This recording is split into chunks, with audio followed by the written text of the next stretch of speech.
સુરતમાં ફોરેસ્ટ ટ્રેડિંગના નામે ઠગબાજી કરનાર સકંજામાં છે। હાઇફન માર્કેટ નામની કંપનીમાં રોકાણની લાલચે ઠગાઈ કરવામાં આવી। લોકોને 70% વળતરની લાલચે ફસાવી રૂપિયા પડાવ્યા છે।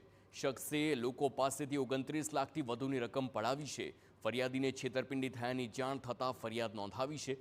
સુરત ક્રાઇમ બ્રાન્ચે આરોપીને મુંબઈથી ઝડપી લીધો છે। તો આરોપીએ પોતાના બેંક ખાતામાં ફરિયાદીના રૂપિયા 3,61,000 ટ્રાન્સફર કર્યા હતા। આરોપી શખ્સ કોલ સેન્ટરમાં મેનેજર તરીકે કામ કરતો હતો અને તેમાં અલગ અલગ ભાષાના જાણકાર લોકોને કામ પર રાખ્યા હતા, જેથી અલગ અલગ ભાષાના લોકો સાથે વાતચીત કરી શકાય। આરોપીનો માસિક પગાર 30,000 હતો અને કોઈ વ્યક્તિ રોકાણ કરાવે તો તેને 7,000નું કમિશન મળતું। તપાસમાં જાણવા મળ્યું કે મુખ્ય આરોપી અન્ય કોઈ શખ્સ છે। આરોપીએ જે બેંક ખાતાનો ઉપયોગ કર્યો છે તેના પર 9 ફરિયાદ દાખલ થઈ છે, જેમાં 1,11 લાખથી વધુનું ટ્રાન્ઝેક્શન થયું છે।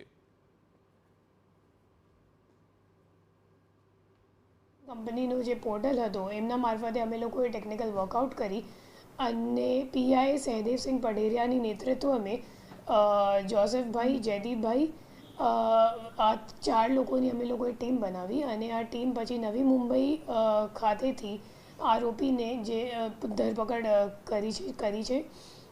આરોપીને પૂછપરછ કરતાં અમે લોકો આરોપીનું નામ શહેબાઝ શેખ છે।